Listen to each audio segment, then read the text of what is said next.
Ok, bienvenue à l'émission En classe sur ORTM. Notre cours de ce matin porte sur langage et communication. Voilà donc la situation problème.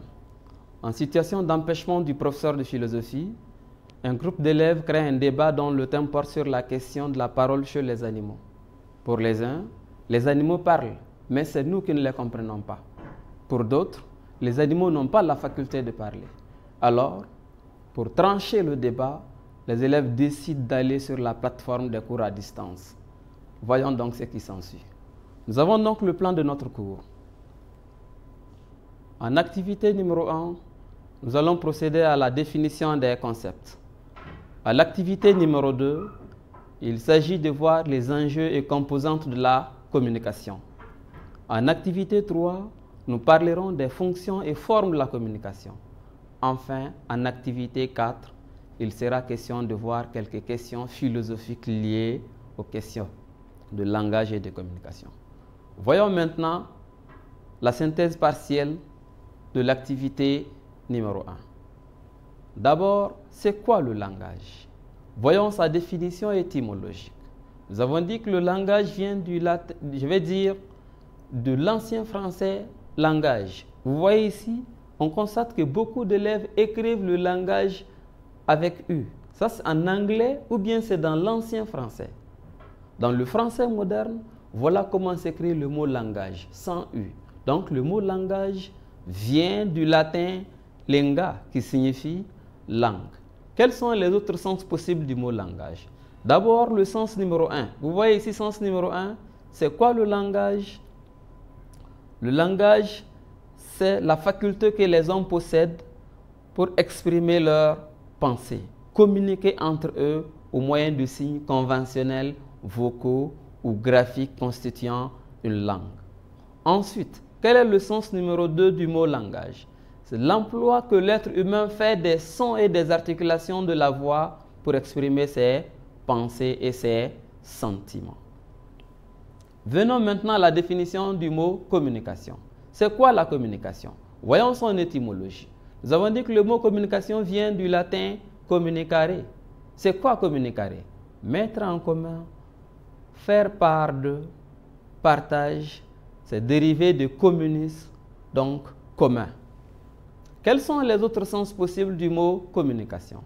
Sens numéro 1. C'est quoi alors la communication? La définition contemporaine, la plus courante est celle du petit Robert, qui fait de la communication une transmission d'informations entre un émetteur et un récepteur. Ensuite, au sens numéro 2, c'est quoi la communication? C'est le processus dynamique d'émission et de réception de messages entre un émetteur et un récepteur. Sachez-le, l'émetteur c'est qui? C'est celui qui envoie le message, celui qui envoie l'information. Et le récepteur, c'est celui à qui on envoie le message ou l'information. Voyons maintenant la définition de la parole. C'est quoi la parole? De son étymologie d'abord. Parabola. Ce qui signifie quoi? Rapprochement, comparaison, similitude. Donc ça a été contracté en parola. Il a remplacé le verbum, le verbe, dans les langues romaines à cause de la fréquence de son emploi dans la Bible. Quels sont les autres sens alors du mot parole? Sens numéro 1, la parole est la faculté d'exprimer et de communiquer la pensée au moyen du système de son, du langage articulé émis par les organes phonateurs. Les organes phonateurs sont les organes qui produisent le son. Ensuite, nous avons en sens 2, c'est une suite de mots servant à exprimer une pensée. Après avoir défini donc les concepts, langage, communication et parole, nous allons voir quels sont les enjeux et les composantes donc de la communication. Voyons ces composantes. Dans toute communication, il y a d'abord des acteurs. Qui sont les acteurs? Les acteurs sont l'émetteur qui transmet le message et le récepteur à qui l'on envoie le message. celui qui reçoit, comme son nom l'indique, le message. Alors, entre l'émetteur et le récepteur, il y a le message. Le message, c'est quoi? C'est l'information transmise au cours d'une communication. Il y a aussi le canal qui fait partie des composantes de la communication. C'est quoi le canal alors? C'est les moyens utilisés par l'émetteur pour transmettre l'information. Ça peut être un téléphone, ça peut être une lettre, ça peut être un courrier, ça peut être tout moyen utilisé pour envoyer un message ou une information. Le sens, c'est quoi? Le sens du message, c'est quoi? C'est la signification alors de l'information. S'il y a décalage entre le sens que l'émetteur donne et le sens que le récepteur fait du message, il n'y aura pas en réalité compréhension. Pour qu'il y ait compréhension, il faut que l'émetteur et le récepteur parlent la même langue. Ça veut dire que l'intention avec laquelle l'émetteur a émis le message, le récepteur doit aussi le décoder avec cette intention. S'il y a opposition d'intention, s'il y a contrariété, ça veut dire qu'il n'y aura pas de compréhension. Ensuite, nous allons parler du contexte de la communication. La communication se fait toujours dans un contexte. Le contexte, c'est quoi? C'est le cadre spatio-temporel. L'espace et le temps. Exemple, ici et maintenant, nous sommes en train de communiquer. Ensuite, la stratégie fait partie aussi des composantes de la communication. C'est quoi la stratégie? Elle peut être consciente, elle peut être inconsciente. Parce que, quoi qu'on fasse, on communique. Même le silence est une forme de communication. En ce sens, on peut parler de communication inconsciente. On peut décider de ne pas parler, mais on ne peut pas ne pas communiquer. Parce que chaque attitude que tu adoptes est lue, est décodée par ton interlocuteur ou par ton environnement. Après donc, voyons donc les composantes toujours, en schéma. Vous voyez ici les composantes de la communication. Dans les composantes, nous avons d'abord les acteurs. Parmi les acteurs, nous avons l'émetteur et le récepteur. Ensuite, nous avons le message. Le message, c'est quoi? C'est l'information qui est envoyée par l'émetteur et qui est reçue par le récepteur. Ensuite, le canal de communication. Nous avons dit que le canal de communication, c'est quoi? C'est en fait le moyen par lequel l'information est envoyée. Donc, c'est un support de transmission de messages. Par exemple, le téléphone, la télé, l'Internet. Le sens, c'est quoi? La signification du message. J'ai dit que par rapport à la signification, il faut que l'émetteur et le récepteur parlent le même langage. Sinon, il peut y avoir incompréhension et éventuellement même un conflit. Ensuite, le contexte, c'est quoi? Le contexte, nous avons dit que c'est le cadre spatio-temporel. Ici et maintenant, nous sommes en train de passer une information. La stratégie, c'est quoi? La stratégie, c'est la mise en œuvre d'actions, d'actes de communication. Cette stratégie peut être consciente ou inconsciente. Maintenant, passons aux enjeux de la communication. C'est quoi les enjeux de la communication? Vous voyez ici, Alex Micheli, professeur de sciences de l'information et de la communication, a publié de nombreux ouvrages. Il définit notamment 5 types d'enjeux de la communication. D'abord, la communication vise l'information. Communiquer, c'est informer. C'est un acte d'information. Ensuite, ça peut être un enjeu de positionnement d'identité. Un enjeu de positionnement d'identité. Je communique pour faire comprendre mes particularités par rapport à autrui. Je prends un exemple. Les rebelles de la SEMA ont une politique de communication. Cette politique de communication consiste à procéder à une sorte d'auto-victimisation vis-à-vis de l'État. On dit, voilà, nous sommes une communauté minoritaire, nous sommes exploités, nous ne sommes pas développés. Or, cette zone n'est pas la seule zone qui ne soit pas développé dans le pays. Donc c'est une forme d'identité qu'on cultive pour faire comprendre à l'opinion nationale et internationale qu'il y a une catégorie de personnes qui soient exclues du phénomène du développement dans le pays. Peut-être à juste raison ou à tort. Ensuite, nous allons voir les enjeux d'influence. Les enjeux d'influence, c'est quoi? En fait, dans toute forme de communication, il y a une sorte de logique de pouvoir qui est là. Il y a A qui veut avoir une influence sur B. Donc, il faut trouver toutes les astuces possibles pour prendre le dessus sur l'autre. Ensuite, les enjeux relationnels. Communiquer, c'est quoi? C'est un acte de concrétisation de la relation humaine. On ne peut pas vivre ensemble si on ne communique pas. D'ailleurs, même ce qui fait la sociabilité de l'homme, c'est le fait que la communication soit un des moteurs même de la vie en société. Enfin, il y a des enjeux normatifs. Quels sont ces enjeux normatifs-là? C'est proposer un ensemble de normes et de règles. C'est quoi en fait une norme? Les normes sont les valeurs abstraites visées et les règles, c'est quoi? C'est la manière dont ces valeurs-là sont appliquées dans la réalité. Voyons donc toujours les enjeux de la communication en schéma. Vous voyez ici, d'abord, les enjeux de la communication. La communication vise à informer. La communication permet alors d'exposer, d'exhiber une identité. La communication permet aussi d'influencer son interlocuteur. La communication permet d'entrer en relation avec autrui. La communication permet de baliser des règles et normes de conduite dans la société.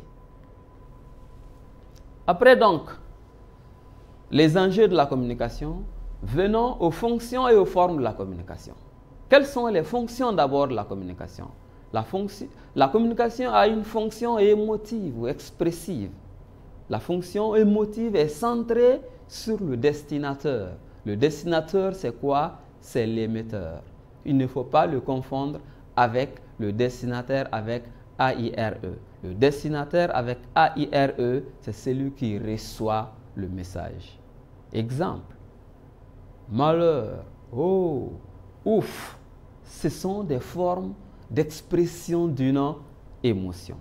Ensuite, la fonction référentielle, cognitive ou dénotative. C'est quoi? Cette fonction, en fait, est centrée sur le contexte. Nous avons dit que le contexte, c'est quoi? C'est le cadre spatio-temporel de la communication. Exemple, la Terre tourne autour du Soleil. Jacobson a distingué les fonctions du langage. La fonction conative ou performative. C'est quoi la fonction conative ou performative? Elle est centrée sur l'action entraînée par le message chez le destinataire. Vous voyez ici, vous ne devez pas confondre destinataire qui est récepteur, qui s'écrit enfin avec A-I-R-E, et destinateur qui est l'émetteur, qui s'écrit avec E-U-R. Donc, quand dire même, en même temps faire, la fonction est spécifiquement performative.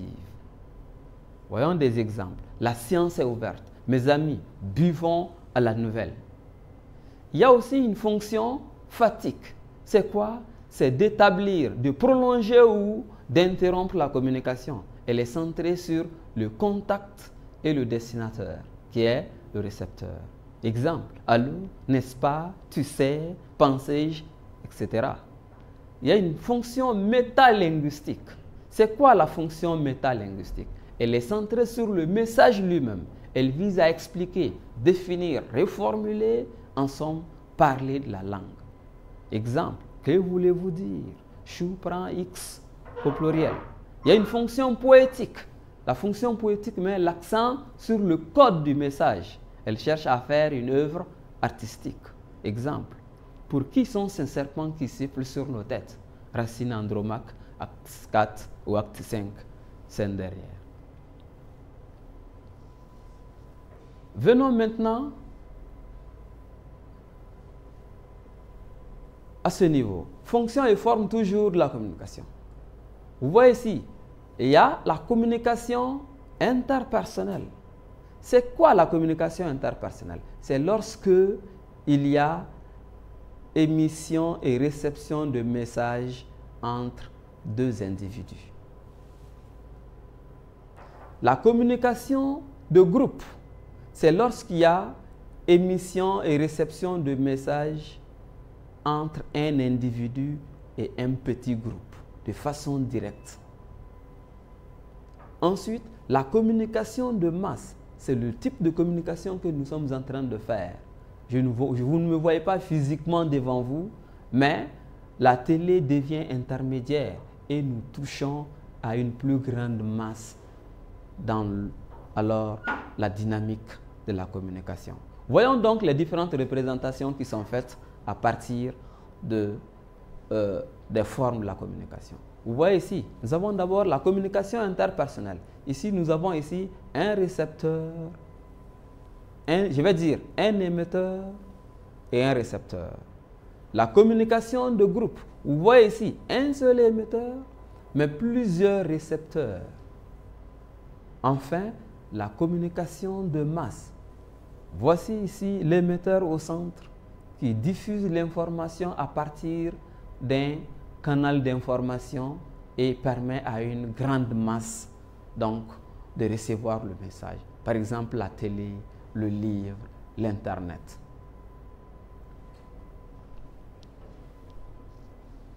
On va maintenant voir quelques questions philosophiques du langage.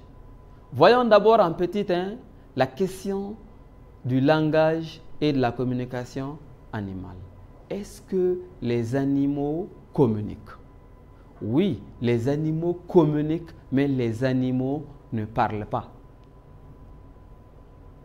Vous voyez ici, l'éthologue Karl von Frisch, il va nous donner l'exemple de la danse des abeilles.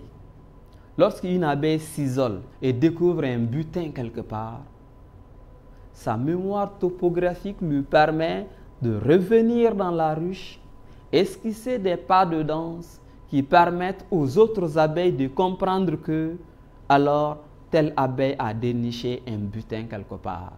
Cette abeille a la possibilité de conduire les autres abeilles là où se trouve le butin. Oui, les abeilles communiquent, tout comme tous les animaux communiquent. Mais les abeilles ne parlent pas. Donc il faut faire la distinction entre communiquer et parler. La parole est essentiellement humaine. Elle est écrite ou bien vocale. Pendant que la communication, c'est toute forme de signe, souvent même inconscient. Puisque l'abeille n'est pas consciente du fait qu'elle est en train de communiquer. Si elle était consciente, peut-être elle aurait pu chercher à améliorer son système de communication, son mécanisme de communication, et même peut-être finalement ou éventuellement utiliser des canaux de communication. Ce n'est pas le cas. Depuis que le monde est monde, la danse, les abeilles ne communiquent qu'à travers la danse et ne peuvent communiquer qu'à travers la danse. Cela veut dire qu'on ne voit pas de progrès dans la dynamique de communication chez les animaux. Après cela, nous allons poser la question du rapport entre le langage et la pensée. Voyons d'abord. Le problème du rapport du langage et de la pensée se pose en fait quand on commence à se demander dans quelle mesure le langage nous aide ou ne nous aide pas à penser. Il faut comprendre que de même que le pêcheur, lorsqu'il va dans le fleuve, il utilise le filet pour prendre le poisson. De même, alors le filet que l'homme utilise pour attraper la réalité, c'est le langage.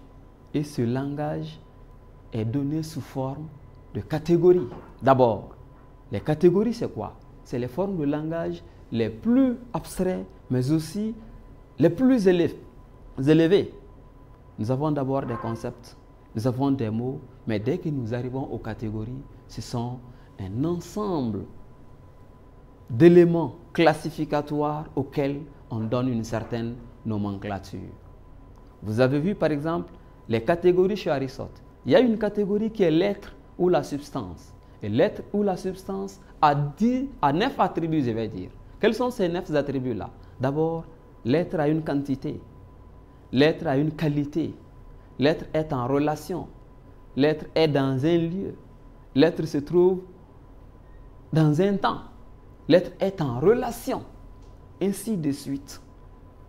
Voici la façon dont l'homme utilise le langage pour attraper la réalité. Mais il n'est pas possible d'utiliser le langage pour attraper la réalité si on ne pense pas. Hegel dira que chacun pense dans sa langue maternelle, mais le mécanisme de traduction de la langue de départ à la langue d'écriture est tellement rapide que nous ne le sentons pas. Si par exemple, moi, ma langue maternelle c'est le dogon, ça veut dire que à chaque fois que je pense d'abord en dogon, ensuite je traduis, je transcris en français. Ce mécanisme est tellement rapide que nous ne nous en rendons pas compte. Toujours, on peut continuer sur la question des catégories. Si pour Aristote, les catégories sont a posteriori, ça veut dire quoi? On voit la réalité, à partir de notre vision de la réalité, nous faisons une classification des êtres auxquels nous donnons des noms. C'est pourquoi la grande catégorie d'abord, la toute première catégorie, c'est l'être ou la substance. Et l'être ou la substance, en fait, a 9 attributs qui sont, entre autres, la quantité, la qualité, la relation, le lieu, le temps, l'avoir, l'action, la passion, la situation, etc. Mais voyons chez Kant. Si chez Aristote, les catégories sont a posteriori, chez Kant, les catégories sont a priori. Ça veut dire quoi? C'est l'esprit humain lui-même qui d'abord forme les catégories. Ensuite, voit la réalité et loge parmi ces catégories-là. Et ces catégories chez Kant sont d'abord la quantité. Et dans la quantité, nous avons des sous-catégories qui sont l'unité, la pluralité et la totalité. Il y a d'autres catégories chez Kant qui sont les questions de modalité, les questions de possibilité, d'impossibilité, etc. Venons maintenant à la question de l'État africain face à la pluralité des langues. C'est une question d'actualité. Mais avant de poser ce problème, posons d'abord la question de la faisabilité d'une langue universelle.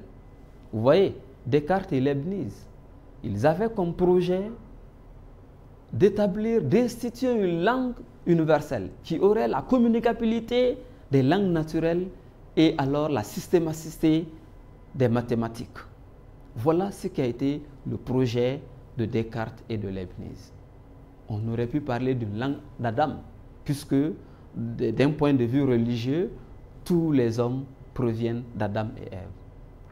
Mais ce projet a échoué. Pourquoi ce projet a échoué? Tout simplement parce que une langue, bien sûr, c'est une convention, mais ce n'est pas une convention qui se décrète. C'est une convention, mais une convention qui s'impose donc au fur et à mesure que des hommes utilisent la parole, forment des mots. Donc ça vient pas de façon décrétée, mais ça vient de façon presque involontaire, même si c'est conventionnel. C'est là un paradoxe. Mais voyez maintenant, en ce qui concerne l'Afrique aujourd'hui, voyons la pluralité des langues. La pluralité des langues, c'est en même temps une richesse culturelle, mais c'est un problème aussi. Pourquoi? Quelle doit être la langue officielle si nous devons travailler en langue nationale dans une communauté, dans un État pluriethnique? Le Malinké, le Bambara, le Peul, le Dogon, le Sonrai, le Sarakolé, pour ne citer que ceux-là. Donc, comment trouver une langue qui soit langue nationale? C'est un problème. Est-ce que la langue de communication doit être la langue du groupe dominant? Est-ce que cela n'est pas considéré comme une sorte d'impérialisme linguistique pour les autres groupes? Donc les États africains ont énormément de difficultés à trouver une langue nationale qui leur permette de déclencher un véritable développement scientifique. Nous réfléchissons en langue étrangère. Aujourd'hui, nous sommes en train de communiquer en français. Bien sûr, Martien Toa et même Youssouf Mbargane Guissé vont dire la réflexion en langue étrangère ralentit la réflexion. Mais si nous devons travailler dans nos langues, quelle doit être la langue officielle? Ça, c'est un problème. Et le second problème, c'est quoi? Comment traduire, transcrire certaines réalités scientifiques dans nos langues qui sont relativement en retard par rapport à certains faits scientifiques? Je prends un exemple. Comment aujourd'hui on va traduire le tableau de Mendeleev en Bambara, en Sonrai, en Dogon, en Peul, en Soninké? C'est un problème. Donc, certainement que le développement des langues dépend aussi souvent et beaucoup souvent du développement de la science en général pour la communauté. Après cela, nous allons voir la question du rapport entre l'écriture et la parole. L'écriture apporte un enrichissement et une certaine précision par rapport à l'oral. Dans le Phèdre, par exemple, avec Socrate, Platon, l'écrit est sans pair. Il exige en fait un surcroît de rigueur et permet une profondeur, car on écrit, on pose des choses, mais on ne peut y revenir. L'oralité, alors, à son père, c'est sa grande force. On peut toujours y revenir. L'inscription de l'écrit a un côté définitif. Parce que quand on écrit, quand on publie un livre, il est difficile de revenir sur ce qu'on a dit. Au-delà de cela, il est très important que nous ayons une culture d'écriture.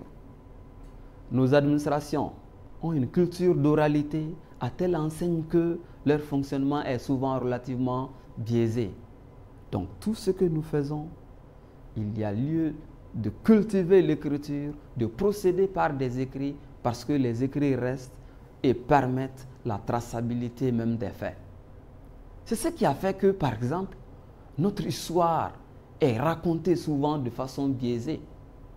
Bien sûr, l'Europe a connu aussi ce genre d'époque où il y avait, par exemple, les chants cypriens, on chantait. Mais cette époque est révolue dès que l'écriture est arrivée. Qu'est-ce qui fait que, alors, nous n'avons pas une culture d'écriture? Si nous développons l'écriture, cela certainement va beaucoup contribuer au développement parce que les générations à venir vont faire usage de l'écriture pour voir quelle a été l'évolution, l'itinéraire de notre histoire proprement dite. Voilà donc de façon brève expliquer le cours sur langage et communication. Merci de votre écoute attentive.